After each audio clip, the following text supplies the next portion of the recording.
right. Well, we just heard a little bit about some concepts with exercise, such as target heart rate. And Connie, do you know about target heart rate? I know very little about that.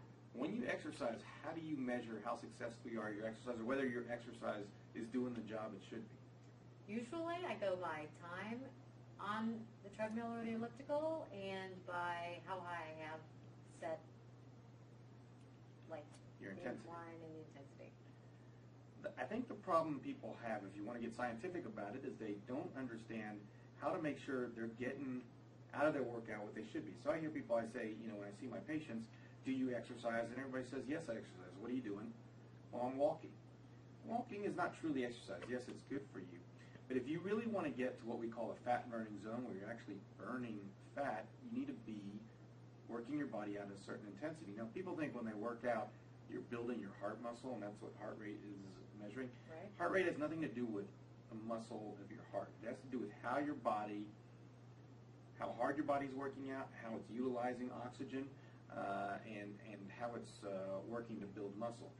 And a lot of people in the sports community have really, really adopted this. So, for instance, Lance Armstrong knows exactly how hard he's working by looking at his heart rate, and he knows at what heart rate he needs to be in order to improve his performance.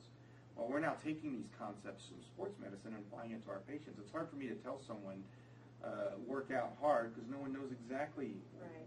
what it is. We used to use what's called RPE, or rate of perceived exertion, and that is, you should work out where you're out of breath and you can't carry on a conversation. But even that's hard to measure. So rate of perceived exertion has that word perceived in it, which could Right. vary. So we're starting to go to heart rate.